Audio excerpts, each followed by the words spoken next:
Bueno, me toca abordar algunos temas de algunas de las propuestas que se están haciendo a las normas técnicas complementarias de mampostería. Algunas, aquí están enumeradas algunas de las propuestas. Ya Leonardo Flores nos hizo el favor de presentarnos algunas de las propuestas de la actualización de las secciones que se refieren a materiales. El doctor Meli ya nos habló que se propone quitar el método simplificado y dejar una revisión, digamos, de resistencia corta, una revisión global. Algunas de estas ya las voy a revisar en este momento. Se está proponiendo agregar un pegante mínimo de traves que soportan muros estructurales de mampostería. Eso es algo que el comité juzgó prudente, dado que muchos edificios ahora en la Ciudad de México, los muros no bajan a la cimentación, sino que se desplantan sobre traves para dejar espacio para estacionamiento. Pero no existen recomendaciones de cómo revisar ni la trave, y tampoco dice qué le va a pasar al muro cuando se desplanta sobre una trave. Y es un problema de interacción que no está establecido. En las nuevas especificaciones también hay unas nuevas ideas de traslape. No voy a hablar de ellas con detalle, pero sí hay algunos cambios que se propusieron. Una nueva fórmula de resistencia a corte que incluye un par de efectos, básicamente un efecto con la relación de aspecto y otro efecto con el momento, una interacción del momento cortante. Ya habló el doctor Meli de los cambios a las distorsiones de entrepiso admisibles y los valores de Q que aún se están discutiendo.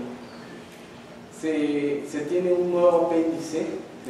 Muchas de las recomendaciones que tenía o que tiene ahora la norma con relación a la modelación de las estructuras, ahora se van a mover a un apéndice, o eso es la propuesta, y se van a incluir, digamos, más detalles de cómo hacer esta modelación, y se van a incluir algunos aspectos de modelación con elemento finito que no tenía o que no tiene la norma ahora. Y también se pretende actualizar o revisar la parte de especificaciones acerca de la colocación de ductos dentro de las estructuras de mampostería, que normalmente causan bastantes problemas por este aspecto de la ranuración de los muros, y que con las piezas, digamos, típicas extruidas que tenemos, dañan totalmente al muro. Entonces se está tratando de generar algunas especificaciones para tratar de evitar en lo posible que se haga eso. Entonces, quisiera entonces entrar, esta parte ya no la voy a revisar, lo que comentaba el doctor Meli, la revisión global. Entonces la voy a obviar y me voy a pasar a esta parte de qué consiste el problema de muros sobre traves. Como les decía, el problema es los muros estructurales de un edificio puede estar desplantado sobre traves para dejar espacio para los estacionamientos. Y entonces el problema es diseñar la trave, que para las normas técnicas de mampostería no se va a abordar el problema. ¿Y qué le pasa al muro? Entonces el fenómeno consiste en que por estar desplantado el muro sobre una trave, y la flexibilidad es variable de la trave, obviamente es más, digamos, verticalmente es más rígida en los extremos que en el centro, entonces se generan concentraciones de esfuerzos en los bordes del muro, y esas concentraciones de esfuerzos, digamos, no deben sobrepasar la resistencia a compresión de la mampostería. Entonces ese es un aspecto que debe revisarse, la revisión de esfuerzos en los extremos. Y por otro lado, una distorsión que proviene de la misma flecha de la trave al soportar al muro, y que depende, digamos, que se debe limitar de acuerdo a cómo está especificado, digamos, en las normas técnicas que se refieren a acciones, se dan algunas recomendaciones de cuánto debe ser esa flecha. Entonces, se hicieron estudios de este estilo, primero para determinar esfuerzos elásticos en los muros, haciendo análisis muy sencillos con elemento finito, pero el elemento finito elástico. Y después se identificaron entonces los esfuerzos máximos para distintas posiciones del muro y para distintas longitudes del muro sobre la trave. Se identificaron los esfuerzos máximos en los muros, insisto, de manera elástica, y después se revisó la literatura para encontrar pruebas de muros sobre traves. Hay bastante pocas en realidad, y encontramos algunas de ellas que corresponden más o menos a lo que nosotros hacemos. Aquí tenemos alguna serie de pruebas y se obtuvieron esos factores de concentración de esfuerzos en los muros, pero a un nivel de falla. Entonces, lo que se hizo fue estos valores de concentración de esfuerzos, se vio que dependen de este parámetro. Este parámetro es un parámetro que relaciona las rigideces del muro con las rigideces de la trave. Este es el módulo de elasticidad de la mampostería, el espesor del muro, la longitud de la trave, y este es el módulo de elasticidad del concreto de la trave y su módulo, y su inercia. Entonces, este valor K, digamos, es un parámetro adimensional que está relacionado, que se correlaciona bien con los esfuerzos máximos en el muro, en los extremos del muro. Se ve aquí de los valores experimentales que la relación es lineal, o es bastante, buena la correlación. Entonces, lo que se hizo fue esta tabla, donde aparecen aquí distintas longitudes del muro y distintas posiciones del muro, y para distintos valores de K, que ya relaciona, como les mostraba, la rigidez del muro y trave. Estos son valores elásticos, y lo debemos de entender que estos experimentos se hicieron con una carga unitaria, un esfuerzo unitario sobre el muro, y este es el esfuerzo máximo en alguno de los extremos. Entonces es un factor, que directamente nos da un factor de concentración. Si nosotros aplicamos una carga de 1 kilogramo sobre centímetro, aquí estaríamos para este caso, que es para traves que tienen este valor, son traves muy peraltadas, se trata de un caso muy rígido de trave, y hacia la derecha tenemos casos de traves muy flexibles. Entonces, siempre crecen los esfuerzos a medida que la trave se hace más flexible. Todo eso es bastante intuitivo y lo reflejan muy bien los análisis elásticos. Entonces, esto es interesante cómo cambia también con la longitud del muro. Podemos llegar a tener valores muy considerables. Pongo una carga de 1 kilo sobre centímetro cuadrado y llego a 15 o hasta 20 kilos por centímetro cuadrado en el extremo. Y con los valores, experimentales, comparándolos con el elástico, se obtuvieron estos factores de reducción para tomar en cuenta la inelasticidad en el fenómeno y una redistribución de esfuerzos. Entonces, los factores de concentración se reducirían por este número. Entonces, no sería 1.9, sino sería 1.9.3. El caso es que, una aclaración de esto es una aproximación que se está haciendo, es que las pruebas experimentales que encontramos solo se refieren al primer caso, en donde el muro ocupa toda la longitud del claro, y en ese caso, corresponden exactamente estos valores. Sin embargo, estos valores de reducción se aplicaron al resto de los casos por igual. Y no esperamos errores significativos. dado que siempre los factores siguen una tendencia muy clara de este factor de reducción ser muy importante para vigas rígidas o muy peraltadas y valores bastante pequeños para valores de traves muy flexibles. Entonces esto todavía está en discusión, si se va a recortar la tabla, si se va a simplificar, en fin, hay varios aspectos que todavía se van a discutir. Y la otra parte es la revisión de la flecha. Entonces, aquí se utilizó un procedimiento bastante simple, digamos, sí se consideró la longitud del muro con respecto a la longitud total de la trave, sí resultó un parámetro importante, y se utilizó la carga del muro como repartida en este caso, por ser el caso más desfavorable, se calculó como repartida sobre la trave y se logró obtener esta expresión que limita al peralte de la trave para que el desplazamiento entre el peralte de la trave fuera menor que 480, como está especificado en las normas técnicas que se refieren a acciones y donde se especifican estas flechas máximas. Entonces esta sería una segunda revisión que debería de hacer.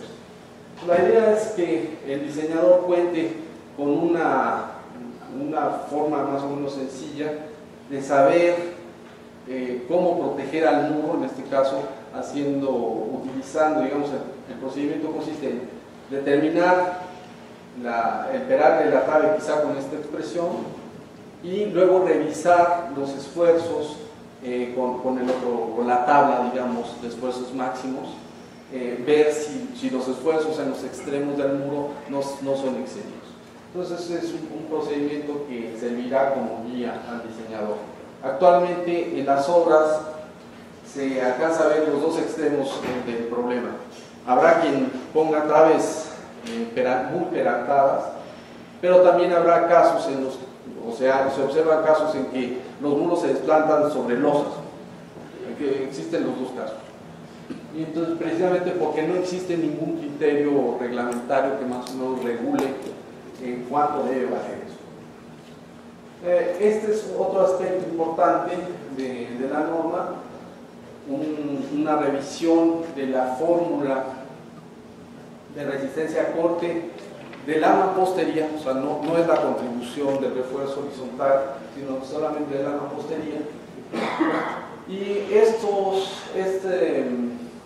digamos, consiste en lo siguiente: esta parte de la fórmula que aparece aquí es la que actualmente es vigente en la norma y que incluye la resistencia a tensión diagonal de la mampostería, que corresponde a este parámetro, digo, a este término, y la contribución de la carga axial. En esa fórmula no se toma en cuenta la variación de la resistencia con la relación de aspecto. Sin embargo, en muchos reglamentos sí se considera, se tiene forma clara cómo varía. Entonces se hicieron algunas pruebas en México y se determinó cuál es esa variación. Y esa variación se incluye en este factor. Entonces, como se organizó, digamos, el cambio es utilizar el valor nominal vigente, pero modificarlo por un factor que tome en cuenta la relación de aspecto. Y el segundo aspecto que se quiere cambiar es que el momento flexionante sobre el extremo superior del muro no se toma en cuenta para determinar la resistencia a corte. Eso significa que si yo tengo un muro con un momento significativo en la parte superior, en el extremo superior del muro, por cortante resiste lo mismo, son independientes. Sin embargo, se hicieron algunas pruebas que aún se siguen procesando los resultados, en donde se comprueba que eso no sucede así, que si yo tengo momento se reduce la resistencia a corte. Entonces hay un problema de interacción y el formato, digamos, en la fórmula es considerar el momento en el extremo superior dividido entre esta constante, que es una constante que depende de la geometría básicamente del mundo. Voy a entrar en algo de detalle en este aspecto. Los efectos de la relación de aspecto, estos son los resultados de algunas pruebas que se realizaron en el Instituto de Ingeniería en el CENAPRED, donde se probaron distintos muros con distinta relación de aspecto. Y este es básicamente el resultado, la línea roja. Entonces, a medida que los muros se hacen largos, digamos, a partir de 1, que son los muros cuadrados, y que normalmente así es como se había calibrado la fórmula que está vigente, se había calibrado con básicamente muros cuadrados, digamos, se ve que la fórmula del reglamento coincide bastante bien. O sea, quiere decir que se había calibrado, parece que está en orden.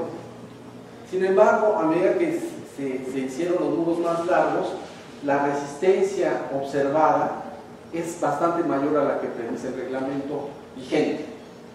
De tal manera que bueno, esta es la parte que se intenta incluir en la nueva norma, o sea, que se acepte que los muros más largos resisten más de lo que la norma dice ahora. Y se hizo una modelación matemática muy sencilla, no voy a entrar en detalles, donde se obtuvo este factor, digamos, que depende de las propiedades del material, que es el valor del módulo cortante entre el módulo de elasticidad, de valor eta, y la relación de aspecto. Y se obtuvo este factor. Digamos, esto se vería muy raro en el reglamento, entonces realmente se utiliza una versión linealizada de ese factor, y este es el tipo de resultado, digamos. Esto es lo que varios reglamentos toman como este factor. Entonces aumenta la resistencia por la relación de aspecto, digamos, entre digamos, alrededor de 1.62. Y la propuesta que nosotros, o que se está incluyendo como propuesta a la norma, pues más o menos va en el mismo rango. ¿De acuerdo? Entonces esta es la parte de la relación de aspecto. Quisiera hacer notar que la modelación o el modelo numérico que se proponía predecía una reducción también en la parte de los muros esbeltos por relación de aspecto. Sin embargo, eso no se observó en los experimentos, y eso se atribuyó a que digamos, la distancia entre los castillos no se tomó en cuenta por ser un modelo lineal, digamos. Estos son valores al agrietamiento, acordemos que son valores al agrietamiento, entonces sí podríamos usar una relación lineal,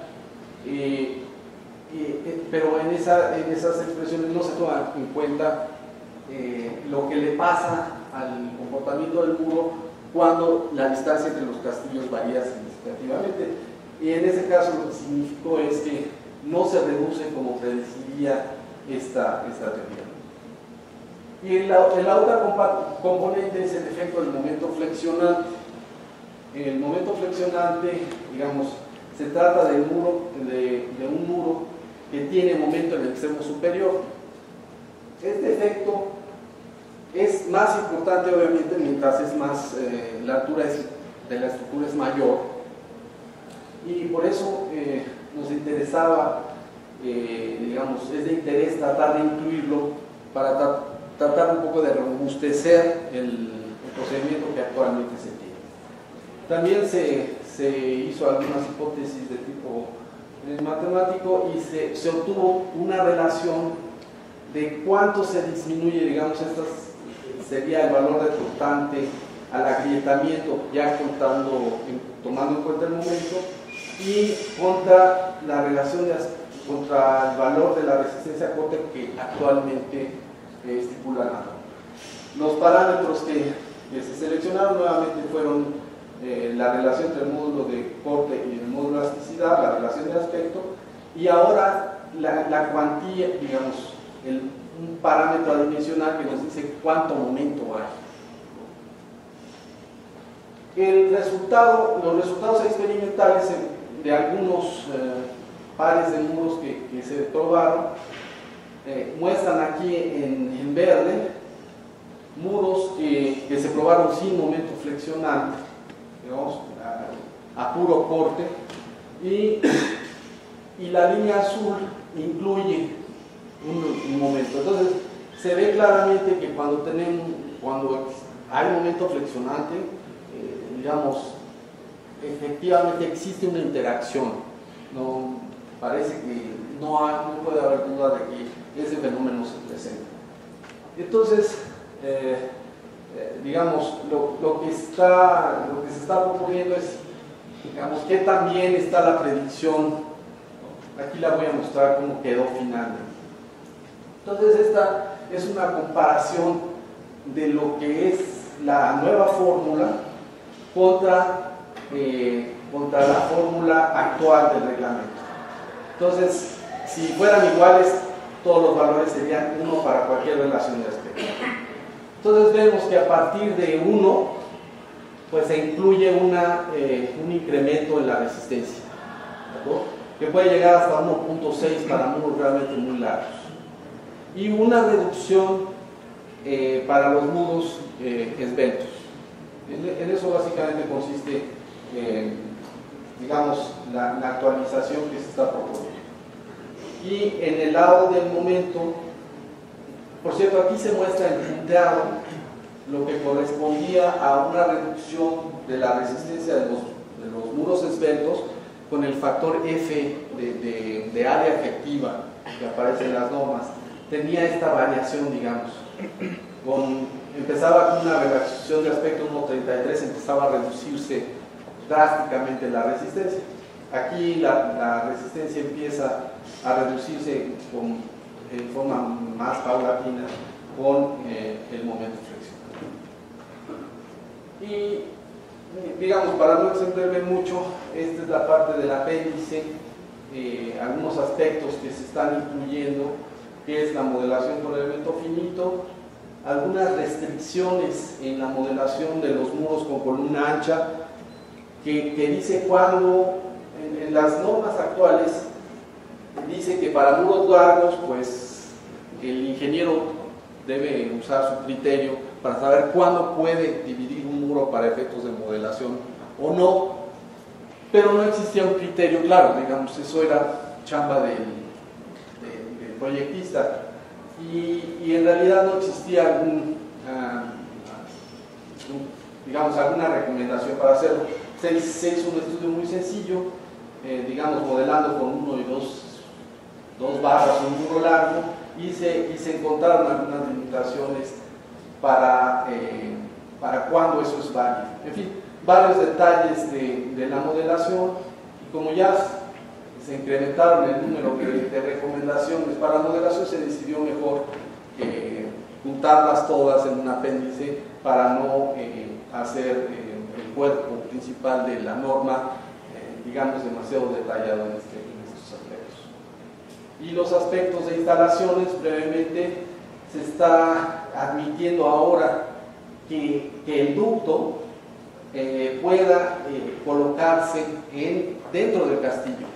Esto es un cambio que puede ser interesante para evitar que se ranure el muro. Y básicamente el ducto, cuando se ponga una caja aquí, por ejemplo, de instalaciones, pues se utilicen piezas con huecos para instalar ahí el ducto necesario para llevar cableado de las instalaciones. Cómo hacer esto ya se mostró, digamos, en la muestra de construcción que teníamos aquí en la zona de descanso. Entonces, este tipo de modificaciones creemos que va a mejorar mucho la integridad de los muros que actualmente las obras los destruyen completamente por los ranurados. Entonces, eso es lo que quería comentar.